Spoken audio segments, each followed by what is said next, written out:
how are you doing? It's me, Evie, and I have my friend Jeanette with me. And I thought we would talk a little bit about internet safety. Now, you still online, how should we put it? Socialize? I still socialize online. My long-term partner passed away 4 years ago, and I have recently kind of opened up and have entertained the idea of possibly going on a few dates or doing things. And in the time that I was in my long-term relationship, people don't date anymore. You are either hooking up or you're not, and that's just not what I was expecting. So far I've met several gentlemen. I have found there has been a swing in how things work, and I tend to attract a very young, Extremely young for me, and I'm what, 10 years younger? You're 12 years younger than I am. Young for me, and I'm 12 years younger. And I tend to attract a very young group of, for a better term, you gentlemen, which I found very surprising. It has been hard to meet someone within 10 years of my age. The different places that I have met people online in the last, let's say, 2 years. I have met someone through a online forum where it is a special interest group. Everybody is there for one reason, to discuss topics and follow news and media about the same subject. I have been approached on another type of site that was for a specific interest group. And Instagram, I find I get lots of people slipping into my DMs. Oh, and the DMs. The DMs. Such a slippery slope, those DMs. So those are the places where people I have found. I do not do and have not done any of the dating sites. As a supersized woman, as infinifat, however you want to call it, I have stayed away from the dating sites because of what I've heard about how much of a problem it is. Because when I tell somebody, hey, I'm a big gal, I can give them dimensions, I can give them volume displacement. It just doesn't sink in until you meet me in person that really, I'm a big girl. Here I am. So I've stayed away from the Bumbles and the Hinges and the things like that. Well, I am one of those people that she referred to. I didn't date. I was basically married before I even met my guy, my first guy. He internet stalked me until I gave him the time of day. He was also 10 years younger than me. And if you get to counting those age numbers, it's a very, very almost not correct time period. So, but let's just say no children were hurt in the making of that relationship. Except maybe me. Mm-hmm. So yeah, I met my ex-husband on MySpace, but technically through a friend. And then I met my current boyfriend on Instagram. So I am not a dater. Lots of relationships have started through Instagram. Chrissy Metz from the show This Is Us. The last time I heard her speak of a relationship that she was in, it was somebody who had slipped into her DMs. So it is an interesting thing that happens. You have to wade through a ton of things If they're military, a pilot, and say God comes before all, and they're only looking for a serious relationship, you're pretty much guaranteed that it is not a soldier, that they're just looking for money. And they can be pretty persistent. So our first internet safety tip is when someone slides into your DM and you don't know them, or they haven't been referred by somebody, if they are pretending to be an American armed service person, you need to look at a couple of things. Does the pictures match what they're saying? Are the pictures all uploaded within a couple of days?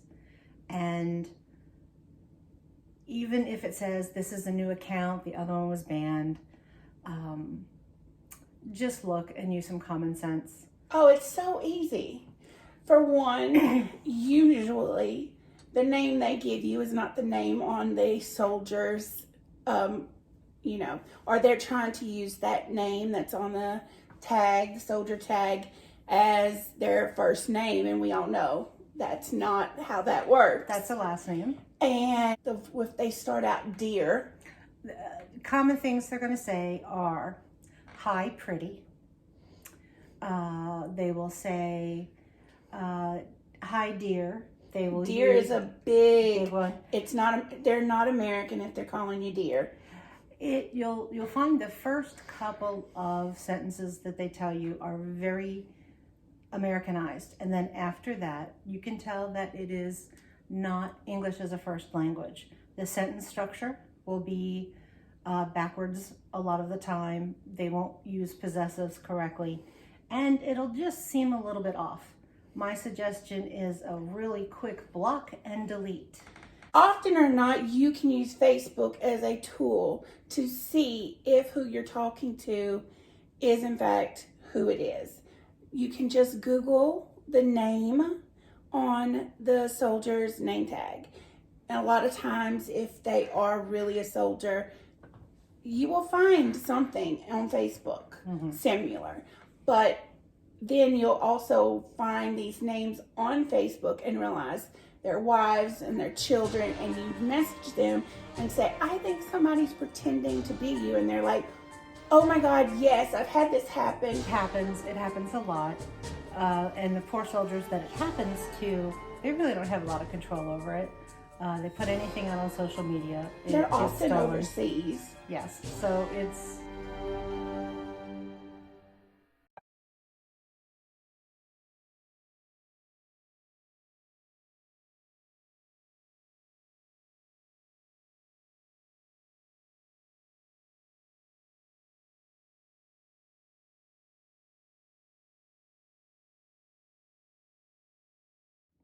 It really is a shame that they get targeted that way, and it's a shame that the people that are doing it are targeting women who they think are either desperate, searching for company, just...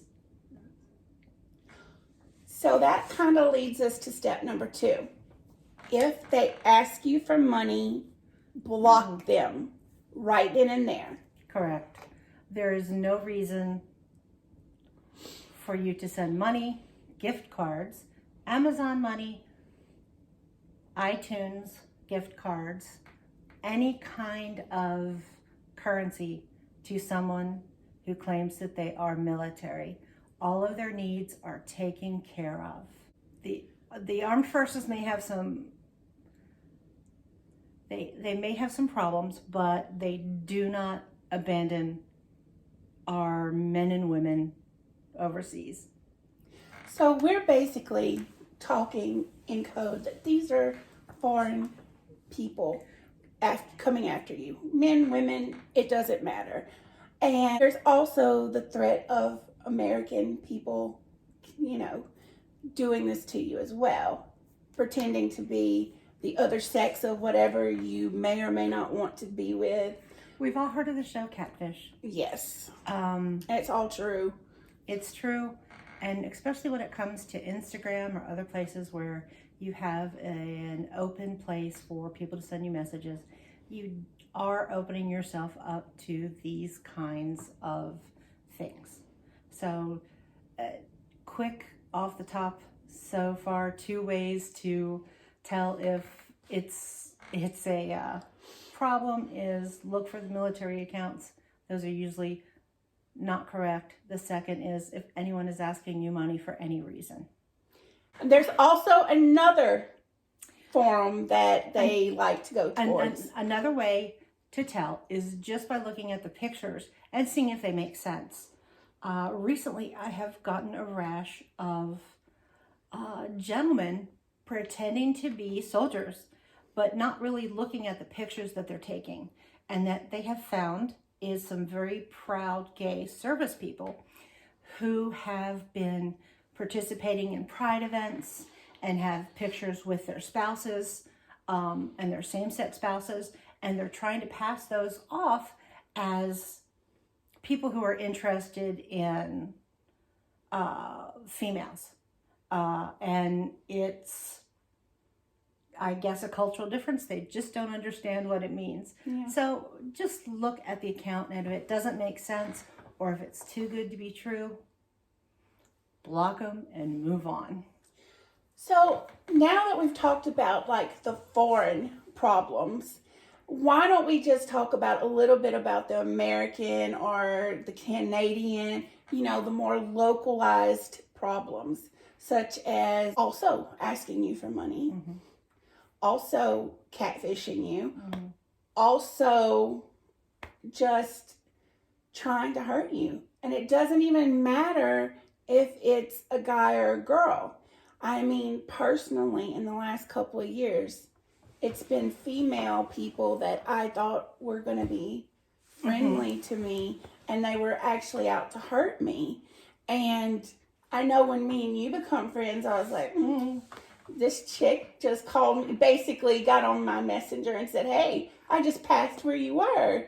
And I'm like, stalker much?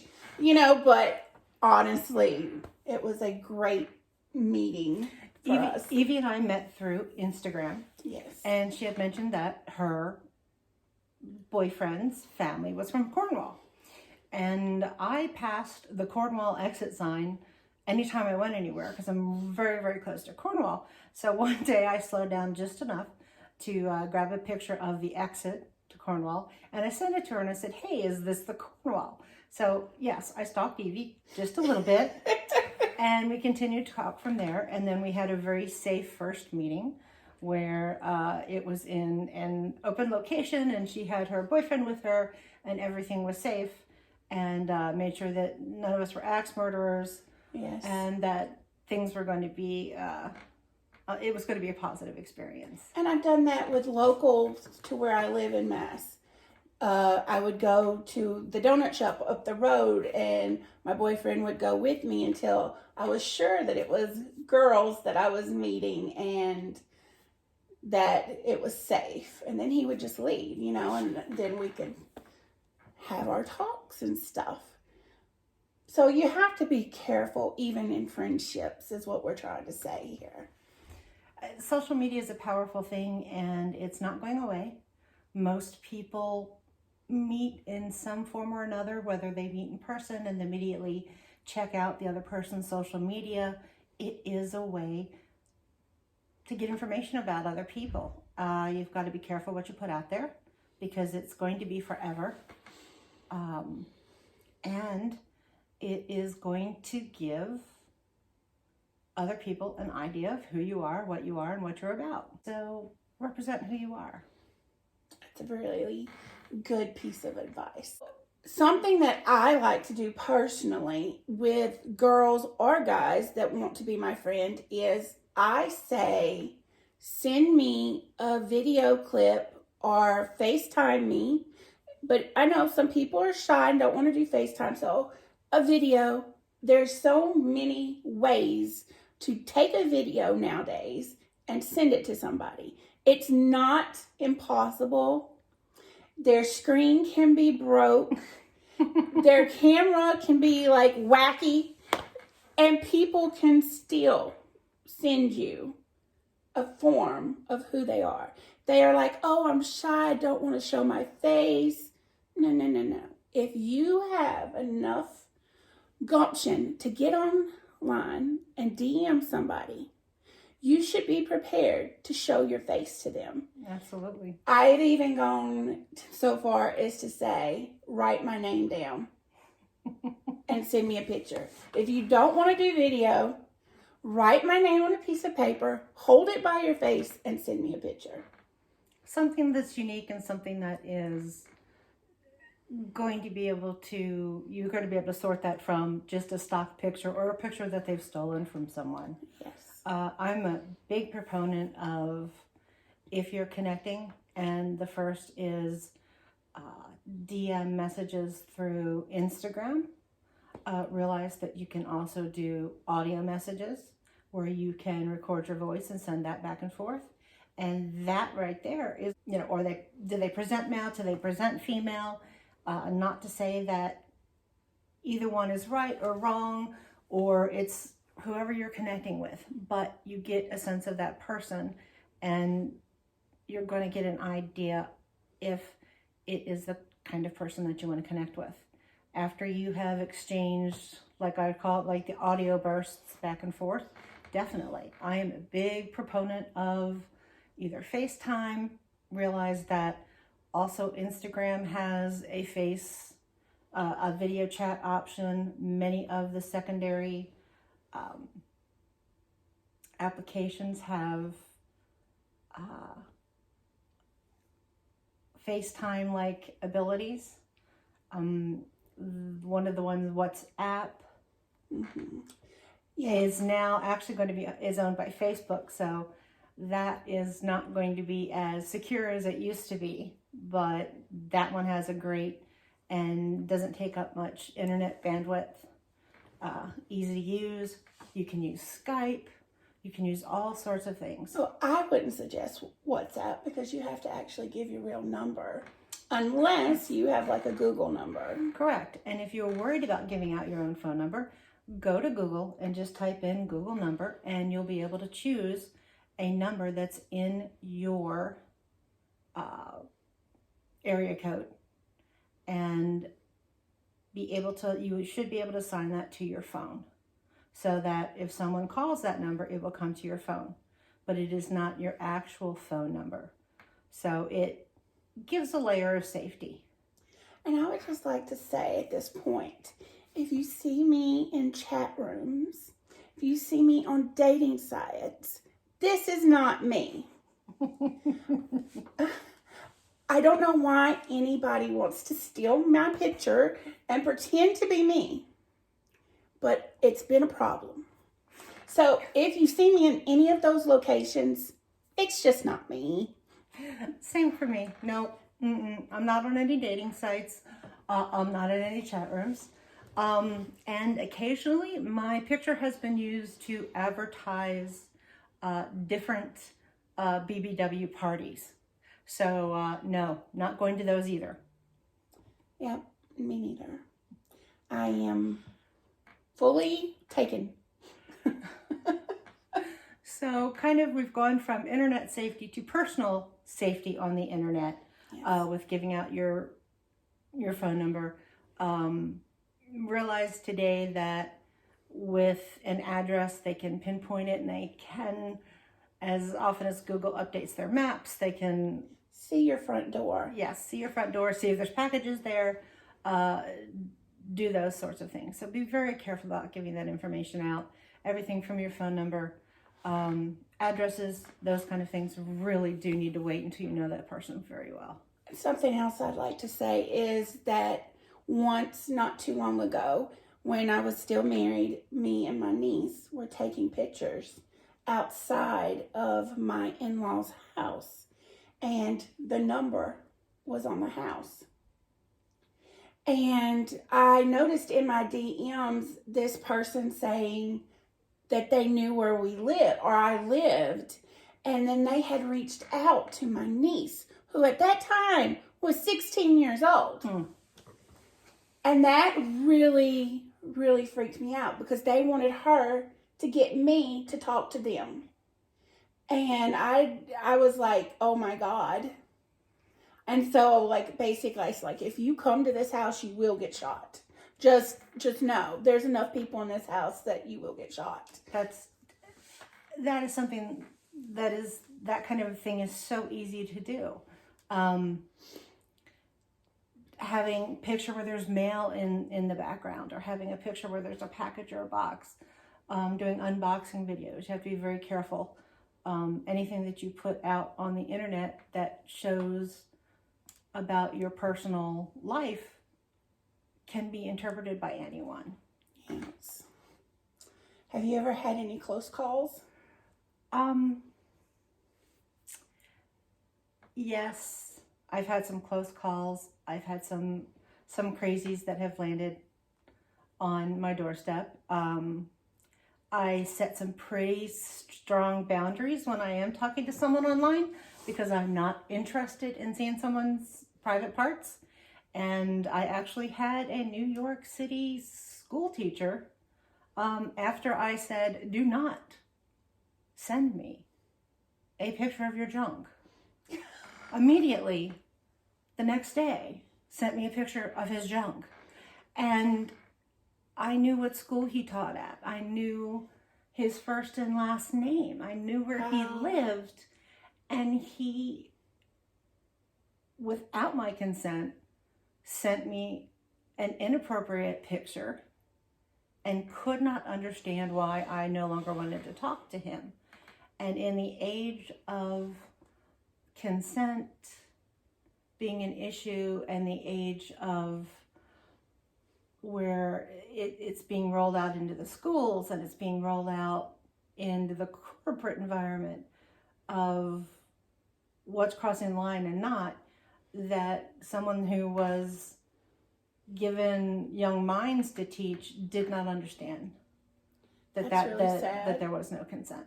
I mean, I know you and me both have the D pics in our DMs. And I just want you to know, if you feel like you need to send private parts to our DMs, they're going to get passed around to our friends and made fun of. Okay? Yes, absolutely. Because that's the only thing that is useful for that. That's a total... I don't know why anybody thinks it's important that happened, but it's a total just a straight no at that point. There's no interest at all. So unless you ask for it, you should not be getting these kinds of pictures. Absolutely. If you're willing to get these pictures or want to get these pictures, mm-hmm. It's the only way that you should have to endure it. Once you started talking to someone and you're having a great time, there's someone new, you kind of get the flutteries, it's fun. Be aware that there's some techniques and some things that people use to get you to continue to talk with them, and to get you to agree to become closer to them, or agree to get to meet them. And believe it or not, it is done through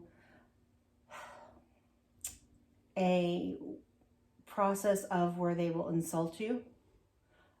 They will say, well, why are you doing that to me? They'll put blame on you for not wanting to meet them immediately. They'll put blame on you. How can you do this to me? We've been chatting for so long. I spent so much time with you.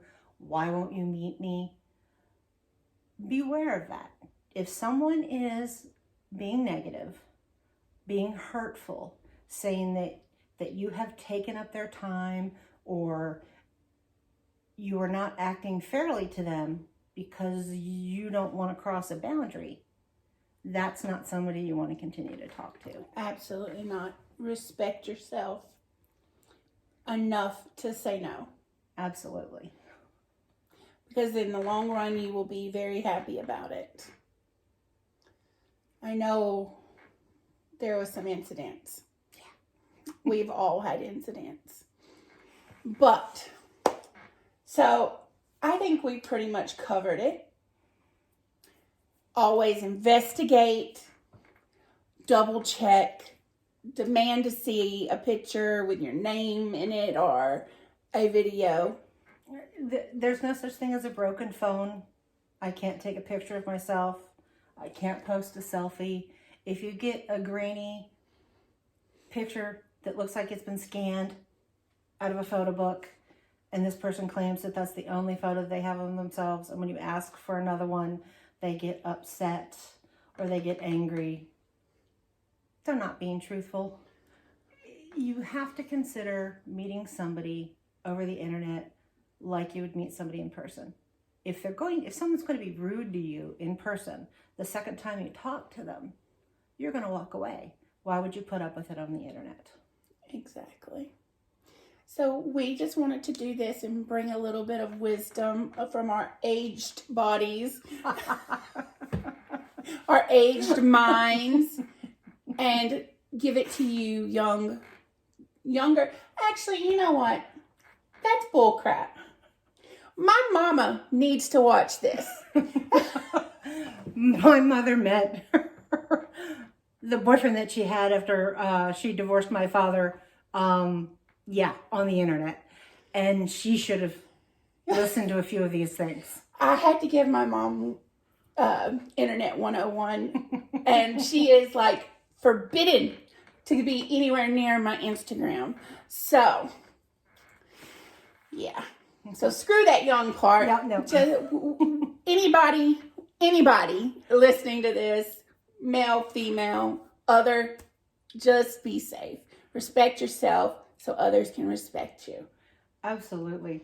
And just because you think you are a seasoned internet person, that doesn't mean that there's not somebody out there who is going to try to get through your boundaries and through your protections, because they're going to, because it's a very, very profitable thing to do, and no one is safe from it. So be careful and take care of yourself. So we're going to end it here, and just remember, be your own beautiful, like, comment, and subscribe.